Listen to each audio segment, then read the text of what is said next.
종교개혁 주일이 다가옵니다. 1917년 아주 오래전에 우리 땅에 있었던 아주 중요한 날이고, 또 사실 우리 개신교는 이날이 생일이죠. 근데 저는 좀 상당히 안타깝게 생각하는 것은 우리의 개신교가 이 종교개혁 주일에 대한 관심이 없다는 참 문제라고 봅니다. 왜냐하면 종교개혁 주일이란 것은 무엇보다도 우리 자신을 한번 돌아보고 그 시대의 상황 속에서 또 오늘 우리의 상황에서 우리가 과연 개혁하는 것, 다시 말하면 바꾸어야 할 것이 무엇이나 하는 것을 성찰하는 중요한 자리이죠. 이런 역사적인 사건을 통해서 우리는 우리 자신을 한번 돌아보고 하나님의 말씀 앞에서 우리가 지금 어떻게 살고 있고 또 어떻게 바꾸어야 하는지, 또 우리의 문제가 뭔지를 살피는 중요한 기회이죠. 근데 사실 이제 이런 역사적인 기념일을 거의 생각지 않고 넘어간다는 것은 특별히 개신교인으로서는 굉장히 문제라고 생각합니다. 우리 교회의 설립주일과 종교개혁주일이 같이 있다는 것은 그런 의미에서 굉장히 뜻깊고 좋은 그런 날이라고 보죠. 우리는 종교개혁이라는 것이 어떤 것인가 하는 문제는 강조마다 혹은 또 역사마다 굉장히 다르게 얘기할 수 있고 다양하게 말할 수 있는데, 저는 틈틈이 말씀드린 것처럼 이 종교개혁은 무엇보다도 우리의 지식, 다시 말하면 하나님을 믿는 지식이 우리 가운데 사라지고 또 그것이 얼그러진 그런 상태라고 볼 수 있습니다. 다시 말하면 가장 중요한 것, 그리스도의 구원이 뭔가, 어떻게 우리가 구원을 얻는가, 그리고 구원의 삶은 어떤 것인가 하는 가장 중요한 것이 사라진 시대죠. 결국 여러분, 종교개혁이나 오늘 우리의 문제는 사소한 그런 문제들이 아닙니다. 뭐 술을 한 잔 마신다, 담배를 한 대 피운다, 이런 문제가 아니고 가장 중요한 그리스도의 구원이 무엇인지, 하나님의 나라가 무엇인지, 어떻게 우리가 구원을 얻는지, 이 자체가 그 시대의 문제이기도 오늘의 문제이기도 합니다. 어떤 의미에서 그런 일에 대한 지식이 오늘 우리에게 문제가 되죠. 우리가 보통 말할 때 종교개혁을 한 루터의 중요한 것이 로마서 1장 17절이죠. 복음에는 하나님의 의가 나타났으니 믿음으로 믿음에 이르게 하나니 기록된 바 오직 의인은 믿음으로 말미암아 살리라. 산다. 이제 우리가 구원을 얻는 길은 뭔가? 믿음이다. 이것이 루터가 강조한 중요한 것입니다. 왜 루터가 이런 말을 했냐 하면 그 시대에는 우리의 구원이 마치 우리의 행동에 달려 있는 양 생각했죠. 우리의 행위, 우리가 어떤 선행을 하고 우리가 어떤 이러저러한 일을 해서 그 결과로 우리가 하나님의 구원에 이룰 수 있다고 주장하는 그런 것이 굉장히 많이 있었던 것이죠. 그런데 한 번 더 들어가 보면 성경에도 우리에게 그런 선한 행동에 대해서 강조를 많이 합니다. 근데 문제는 뭐냐면 그 상태, 그 시대의 행위라는 것이 그런 선한 행동보다도 오히려 다른 일들이죠. 그렇다면 제가 자주 한번 소개합니다만 그 당시에 있었던 중요한 것이 뭐냐면 성지순례입니다. 그러니까 우리가 성지순례를 통해서 하나님의 구원의 백성으로 우리 자신이 확인하고 또 우리 자신이 그런 자리에 이른다는 겁니다.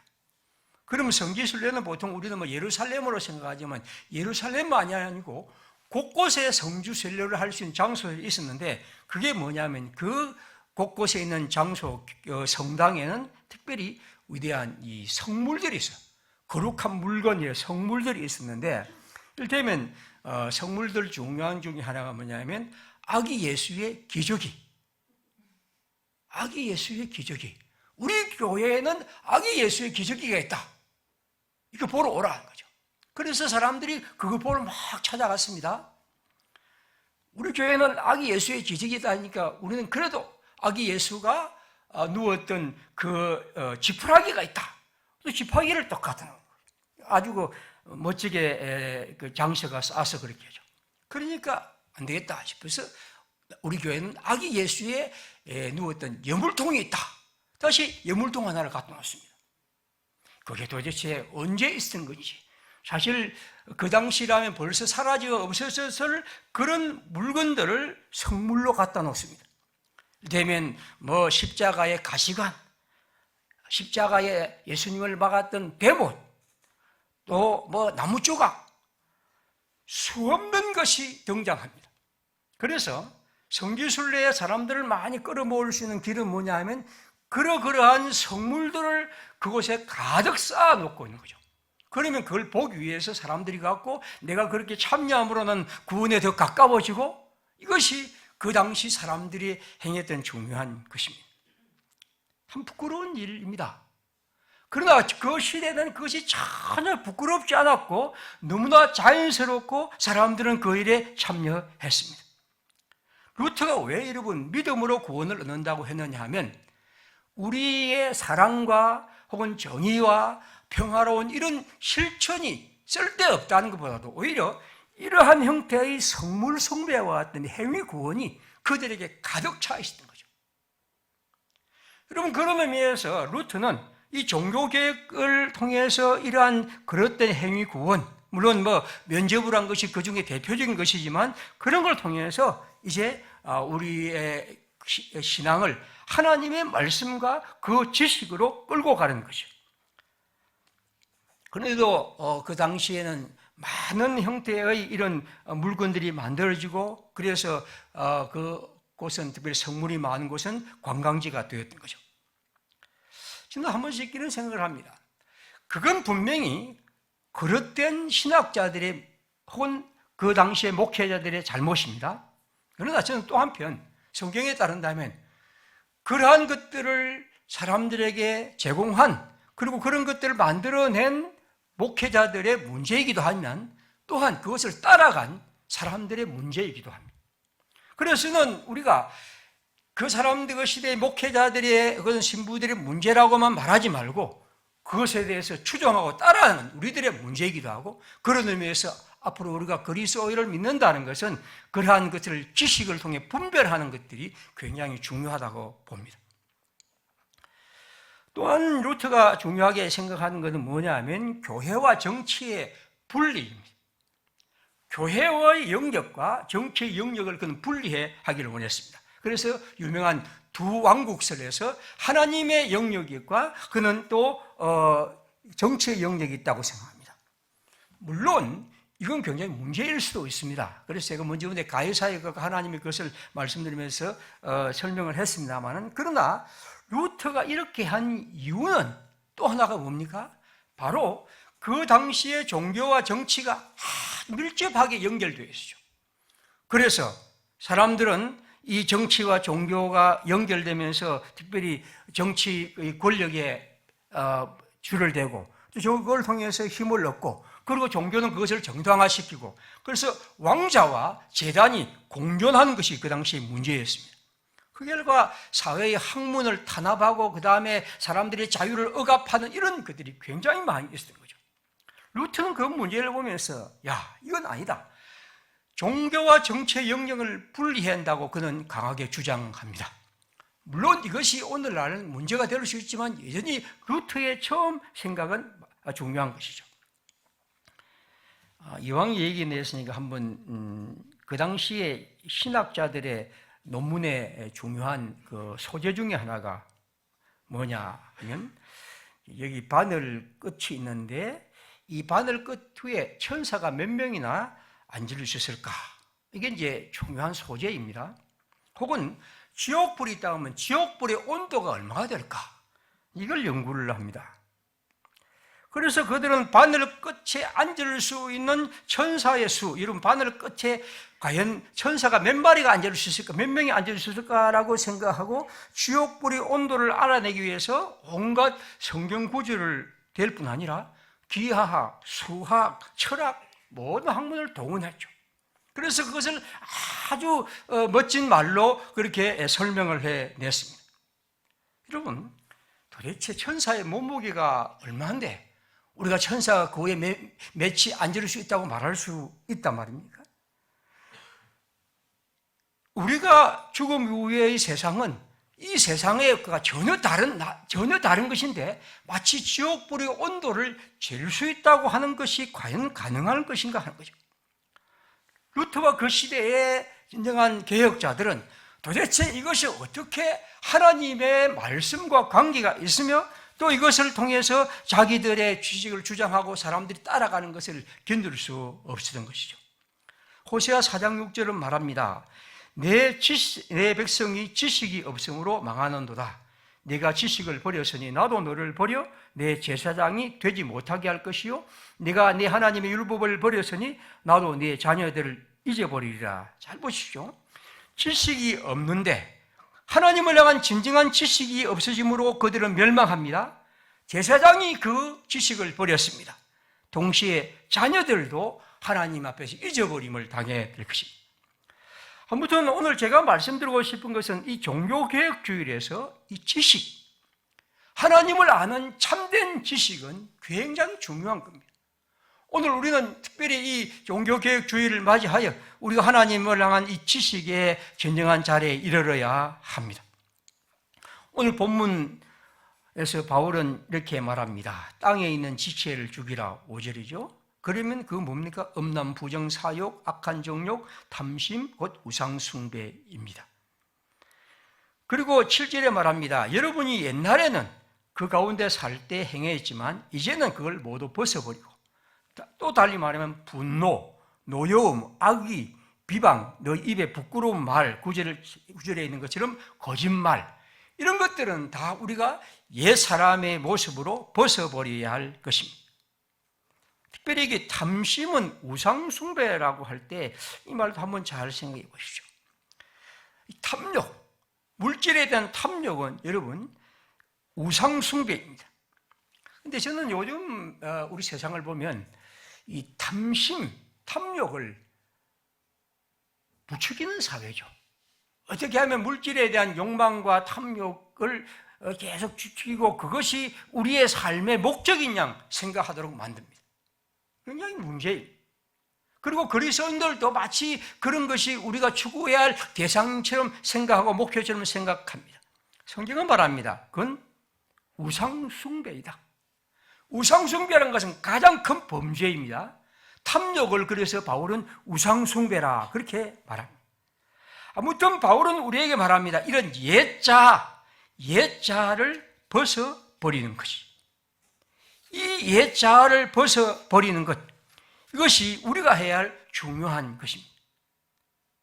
하나님의 사람들은 내가 하나님 안에서 믿음으로 어렵게 된 하나님의 사람이라고 한다면 이러한 옛자와 옛 모습을 벗어버리는 이 일에 우리의 마음을 기울여야 합니다. 그 다음 그는 이렇게 말합니다. 새 사람을 입으라. 여기 오늘 읽은 성경 10절 후반부, 9절 후반부입니다. 옛 사람과 그 행위를 벗어버리고 새 사람을 입으라. 그런데 그 새 사람에 대한 얘기를 그 다음 보십시오. 이는 자기를 창조하신 이의 형상을 따라 지식에까지 새롭게 하심을 입은 자니라. 오늘 제가 말씀드리고 싶은 핵심은 이겁니다. 새 사람이란 것은 뭐냐? 물론 우리는 여러 가지로 새 사람을 입어야 하지만 특별히 하나님의 창조하신 그분의 지식에까지 새롭게 되어야 한다는 거죠.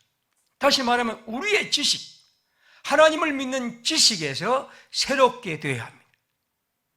이 말은 우리가 공부를 많이 해야 한다, 성경을 달달 외워야 한다는 것을 제가 강조하고 싶지는 않습니다. 그러나 이 성경이 우리에게 말하는 것은 내가 그리스도 안에서 새롭게 되었다는 것은 지식에까지 새로워져야 한다는 것입니다.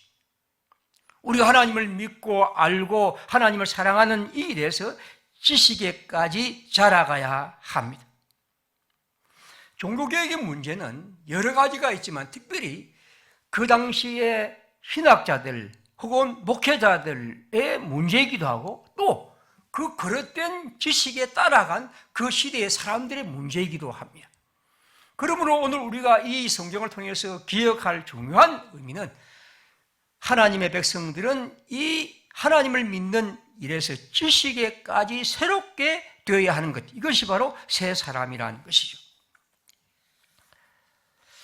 저는 그런 의미에서 우리가 지식에까지 새로워지라는 이 말씀을 오늘 우리 시대에 한번 견주어 보면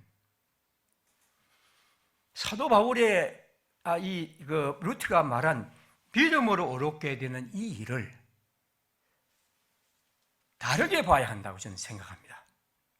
다시 말하면 우리가 하나님 안에서 이것을 지식에까지 새로워져야 한다는 것은 루트가 강조한 그 강조의 마음은 우리가 철저하게 이해하면서도 그러나 루트의 강조가 오늘 우리에게 마치 믿음으로 어렵게 되면 그냥 그 자체가 천국으로 가는 기차를 탄 것처럼 그렇게 자기를 생각하고 여기 바울이 말한 것처럼 우리 안에 있는 모든 부끄럽고 추하고 탐욕적인 이런 것들을 버리고 싸우고 그것을 넘어서서 그 다음에 하나님의 의와 진실을 따라 살아가는 삶은 아무 의미 없는 양 생각하는 이런 방식의 이해에서 특별히 벗어나야 합니다.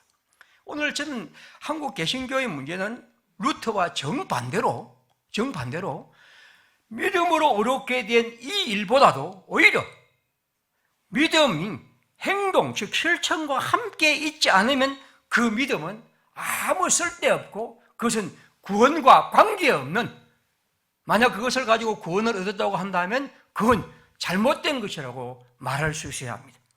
야고보서 2장 17절에 이렇게 말합니다. 이와 같이 행함이 없는 믿음은 그 자체가 죽은 것이라. 2장 22절은 말합니다. 네가 보거니와 믿음이 그의 행함과 함께 일하고 행함으로 믿음이 온전케 되었느니라. 루트는 이 성경을, 야고보서를 쥐풀하기라고 생각했습니다. 그래서 이 성경은 바울의 이런 여러 서신에 비하면 좀 약간 격이 떨어지는 성경처럼 그렇게 생각했습니다. 저는 루터의 글을 읽으면서 그 마음을 10분 이해합니다. 왜냐하면 루터의 마음속에는 그 당시에 행위 구원을 그토록 주장하고 그 행위도 그렇게 잘못된 방식으로 사람을 끌고 가는 이 행동의 얘기, 마치 행위를 통해서 구원을 얻을 수 있다고 생각하는 그들의 마음, 그들의 시대에 루터는 대결해야 하고, 그래서 성경에서 실천을 강조하는 이 얘기를 그는 제쳐버리고 싶은 루터의 마음을 우리는 이해합니다.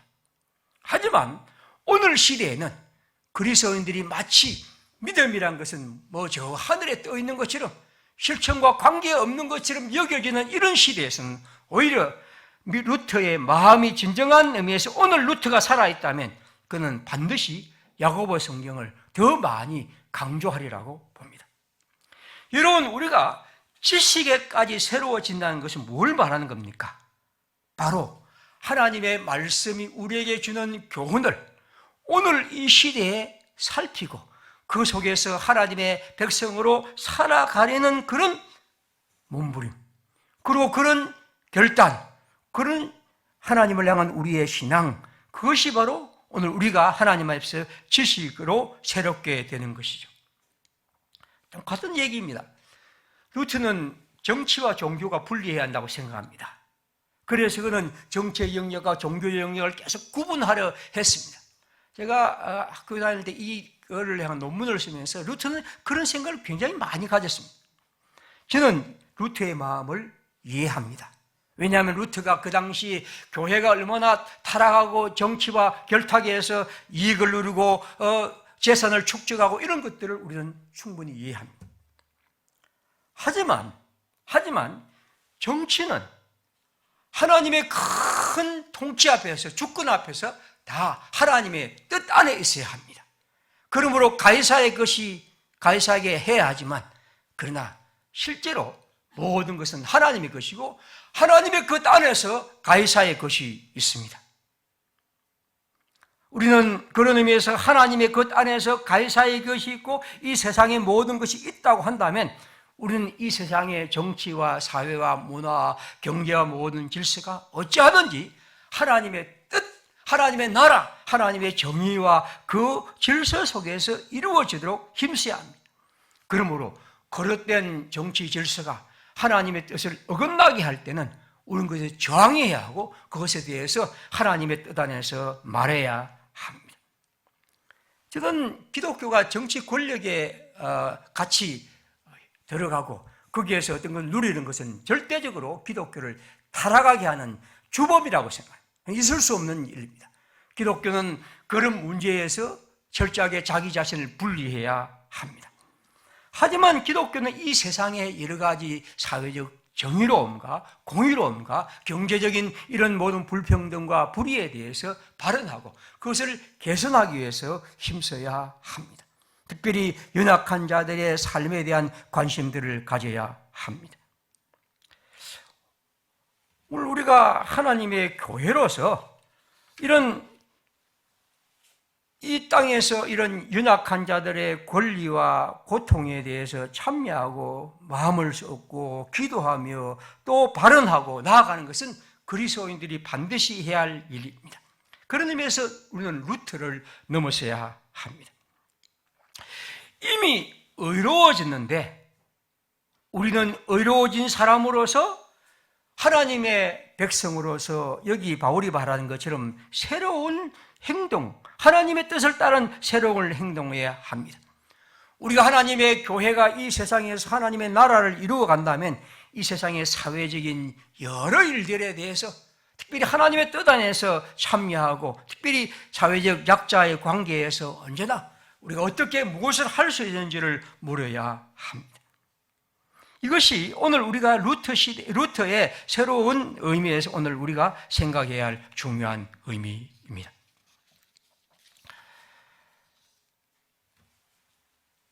우리 교회가 다음 주일에 이제 종교개혁 주일을 맞이하면서 헌금을 드립니다. 지금 우리가 교회를 세운 다음에 부활절과 그리고 이런 종교개혁 주일과 그리고 또 하나 성탄절에는 특별 헌금을 드리면서 그 헌금은 항상 우리의 주위에 또 우리의 이웃들 또 그런 일들에 사용했습니다. 아마 우리가 드렸던 헌금들을 생각해 보면 대체적으로 모두 다 그런 일들을 사용하면서 우리의 마음속에는 뭐냐면 이런 사회적 약자와 고통당하는 사람들에 대한 생각은 그리스도인들이 반드시 가져야 할 삶의 길이라는 것입니다. 이번에는 이제 아프가니스탄에서 살다가 우리나라에 들어온 한국 특별 기여자들에 대한 우리의 그 사랑을 나누는 그런 것입니다. 그 즉시 우리가 이 세상에서 하나님의 믿음, 신앙을 가진 사람으로서 이 세상에서 우리가 해야 할 일 가운데 작은 부분 하나입니다. 이것은 하나님의 백성들이 해야 할 것이고 오늘 개신교가 이 시대에 해야 할 중요한 일들입니다. 헌금은 그 일에 대한 작은 시작입니다. 지난 종교개혁 주일에 우리가 했던 거 뭐냐면 우리 교단의 여성 안수 문제였습니다. 그것을 이제 1년 전에 우리가 당에서 결의를 하고 우리 교회에서 이제 참여하자고 했습니다. 여성 안수 문제는 사실 좀 더 해소하는데 작년에 코로나 때문에 그런 일들을 확대하는 것이 힘들었고 아마 이제 올해 지금부터 좀 더 열심히 일할 것입니다. 루터의 종교개혁은 특별히 이 여러 가지 변화들이 있었지만 특별히 여성 문제에서도 꽤 여러 진보를 이루었습니다.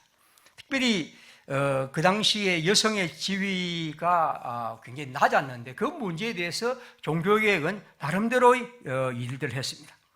특별히 그 중세 때 독신 제도가 그러니까 혼자 결혼하지 않고 하는 것, 사제들뿐 아니라 뭐 수녀나 이런 사람들에 대한 것들을 우월하게 생각하고 그런 것들이 있었고 특별히 이 사람들의 그 성생활에 대한 이런 그 경멸들.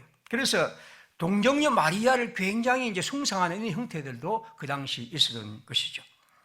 그런데 루터는 이런 독신법을 폐지하고 자기가 결혼도 하고 그리고 이런 문제에 대한 관심들을 가졌습니다. 루터가 했던 것이 이제 이 소녀들에 대한 이 교육에 대한 관심도 많이 있었고 그리고 여성 가치에 대한 존중도 있었습니다. 그런데 루터를 보면요. 이런 문제에서 여전히 그 문제가 있습니다. 루터의 글 가운데 재미난 것이 뭐냐면 탁상담화 혹은 뭐 식탁담화라고 하는 자기가 그 아마 그 사람들을 모아놓고 몇 사람 모여서 이제 어떤 사람이 질문하면 그 문제에 대한 답을 하는 방식으로 쓴 책입니다. 꽤 큰 책인데 거기에 보면 이제 루트는 이렇게 말합니다. 남자는 어깨와 가슴이 넓고 엉덩이가 작고 좁으며 지적 능력이 여자보다 앞섭니다. 여자가 어깨가 좁고 엉덩이가 큰 것은 가정에 남아 가사를 돌보고 자녀를 양육하도록 하기 위함입니다. 어디서 많이 더불어온 소리 같죠? 이런 얘기를 이제 실딱 담아서 이제 성경 얘기로 한다는 겁니다. 그 다음입니다. 여자가 없으면 결혼할 수가 없고 여자가 없으면 세상도 존립할 수가 없습니다. 결혼은 음행을 맞으면 방파제입니다. 여자는 남편에게 다정하고 예의 바르고 명랑한 반여자가 되어줘야 합니다. 성령께서 그런 여자를 가정의 꽃과 장신구가 되게 해주십니다. 그런 여자는 온유하고 자녀를 낳으며 남편에게 즐거움과 위로를 줍니다. 이건 한 번씩 우리가 그 결혼식에 가면 한 번씩 비슷한 얘기 들으면서 우리 젊은 사람들이 까무러치는 그런 얘기를 아직까지 하는 분들도 계시죠. 루터 박사는 하루는 아내에게 이렇게 말했답니다. 당신은 당신 마음대로 나를 주관하는군요. 아마 이 루터의 아내가 굉장히 좀 강했던 모양입니다. 그렇다면 가정의 모든 일에 대해 내가 가장으로서의 권한을 유보하고 당신에게 권권을 부여할 테니 한번 해보시오. 본디 여자가 남자를 다스리려 하는 데서 유익이 나오지 못하는 법이요. 하나님께서 아담을 모든 생명체를 다스릴 주로 만드셨는데 하와가 남편에게 하나님의 뜻 위에 올라서리라고 부추김으로써 모든 질서를 망쳐놓았어. 남자들을 관계로 오르게 떨어지게 하는 것은 여자들이요. 이렇게 이제 얘기를 합니다. 이런 부분 제가 요즘 글을 쓰고 있는데요. 여러분 이걸 보시면 우리가 지금 여성 안수 문제를 이제 바꾸기 위해서 이제 노력하고 그리고 이제 이 교단의 이제 헌법을 이제 바꾸기 위해서 이제 노예도 이제 오충하 그렇게 할 겁니다. 한데 이러한 형태의 그 얘기들을 계속해서 해 왔다는 거죠.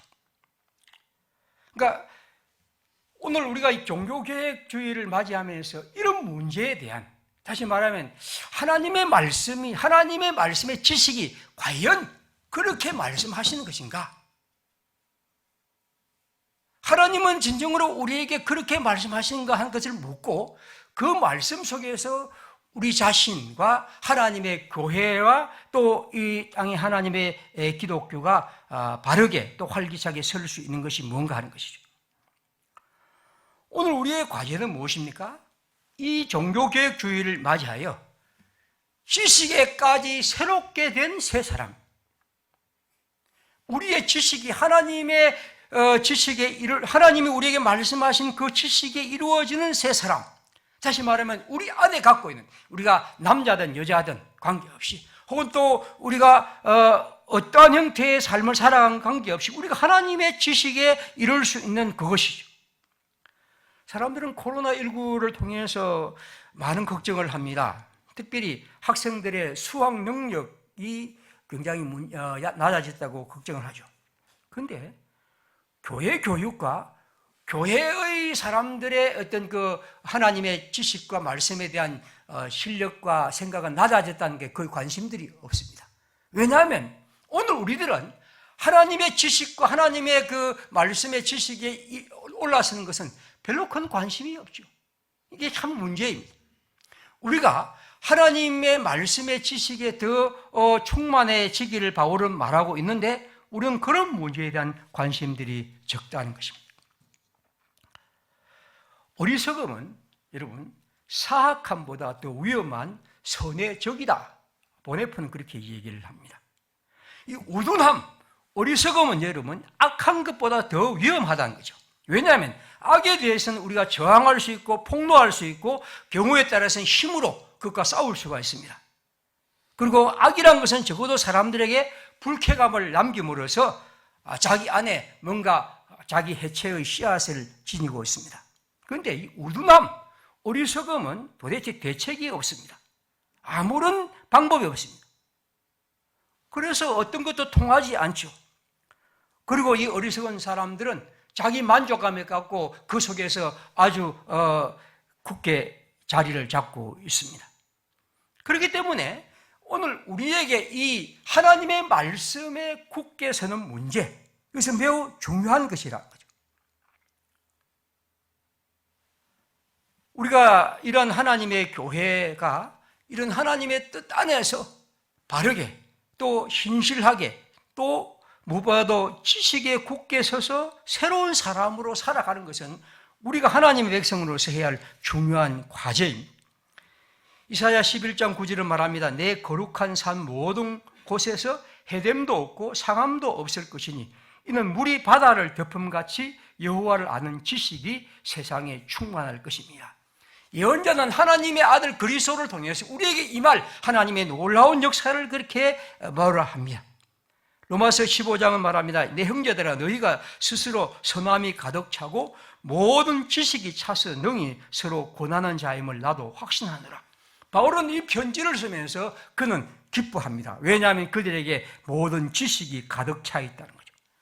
베드로후서는 말합니다. 오직 우리 주 곧 구주 예수 그리스도의 은혜와 그를 아는 지식에서 자라가라.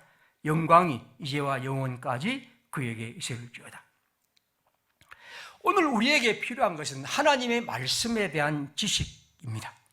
우리는 새롭게 된 주님의 사람이라 한다면 새롭게 된 사람으로서 주님의 지식에 참여해야 합니다.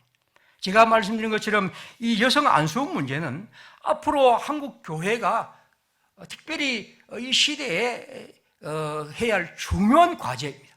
왜냐하면 다시 말씀드리지만 이런 식으로 마치 여자는 존재론적으로 모자라고 설교도 할 수 없고 장로도 될 수 없다고 할 때 다음 세대 이 아이들이 이 여자로 생각한 이 아이들이 어떻게 우리 교회의 사람들이 될 수 있습니까? 그 사람들이 과연 그러한 이 대우를 받으면서 있을 수 있을까요? 지금 여기 계시는 많은 어른들은 아마 그냥 그렇게 될 수 있겠죠. 그러나 새로운 사람들은 그렇지 않습니다. 다 물어보십시오. 그렇게 한다면 아이들이 과연 교회에 남아 있을 수 있을까요? 그리고 이것이 다시 말씀드리면 하나님의 말씀에 서 있다면 몰라도 하나님의 말씀은 우리로 그 문자 속에 들어있는 참된 지식에 이르도록 우리를 원하는데 왜 우리는 여전히 그런 일들에 있습니까?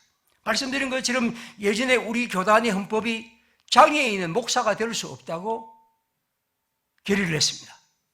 그런데 그 다음에 몇십 년 후에 장애인은 목사가 될 수 있다고 했습니다.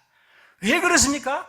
장애인은 성경에 보니까 이러이러한 사람은 제사장이 될 수 없다고 했습니다. 다리가 불구가 된 사람 이렇게 했습니다. 사람들은 그 문자에 엽서 있어서 그 시대에 결의할 때는 이거 성경이라고 생각했죠. 그러나 그 시대가 바뀌면서 그 말씀의 뜻은 그것이 아니었구나 하고 생각하게 된 거죠. 오늘 우리에게도 이런 여성 안수 문제나 이런 문제들도 마찬가지입니다. 저는 우리가 이 종교개혁주의를 맞이해서 그런 문제뿐 아니라 하나님의 지식에 더 충만해지고 더 바르게 되고 그래서 우리가 새 사람이 되는데 지식에까지 새롭게 된 하나님의 사람.